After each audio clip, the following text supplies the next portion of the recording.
Welcome back to the PCHS podcast. My name is Manpreet and I'm here with our placement student Anita, who's also a nursing student. Today we're going to be talking about self-sabotage. It's such an important topic because so many people have patterns that lead to self-sabotage or insecurity. So Anita, what are some ways that you think people tend to self-sabotage themselves? So there are multiple ways people self-sabotage. One of them is procrastination, so delaying important tasks till last minute and thereby not being able to provide your best efforts. Another thing is negative self-talk. Sometimes you're always in your head telling yourself, I'm not good enough for this, I don't deserve this. And these things can also make someone mentally strained and overwhelmed. And at the end of the day, you're not able to proceed with your goals or achieving them. Yeah, overthinking is such a big part of self-sabotage because some people are so connected with the idea of perfection that their anxiety can get overwhelming. Do you feel like at any moment you personally felt like you were kind of trying to achieve perfection but ended up just going into a pattern of self-sabotage? Yes, so a lot of times with school and skills testing, we have to go through procedures step by step, and sometimes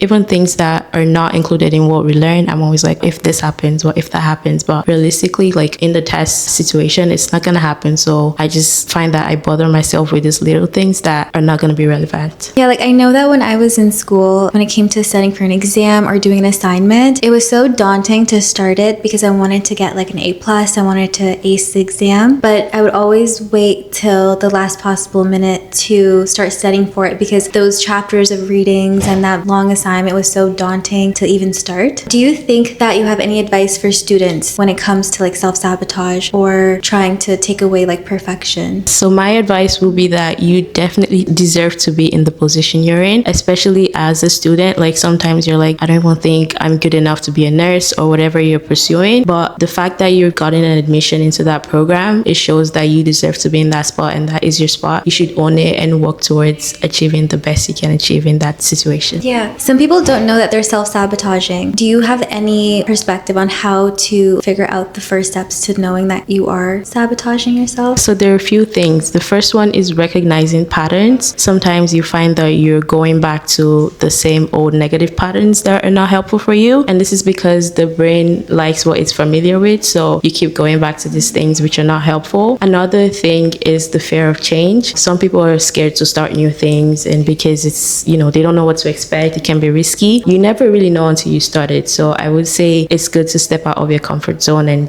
try new things regardless of the outcome. And lastly, I find that negative things, they provide quick relief and gratification. So people tend to just stay in that space, but then in the long run, it can be harmful to your mental well-being and, just lead to further self-sabotage. Exactly. Even if we take it further out of schools and students and work, even people who may be dealing with an addiction and they're trying to go into a journey that's clean, it can be hard because that certain substances, they can provide that instant gratification because you know that it's okay, I'll just try again another day, but we know that it's hard and it's comfortable, so it's hard to take that leap of faith. I think that self-awareness is the first step to making a change, especially when we do have all of our goals. We should start asking ourselves the difficult questions of, am I achieving the goals that I have written? Am I doing something to go on to the next stage, or am I going back to old patterns? Self-awareness is very important because not only are you helping yourself understand your patterns and what you should do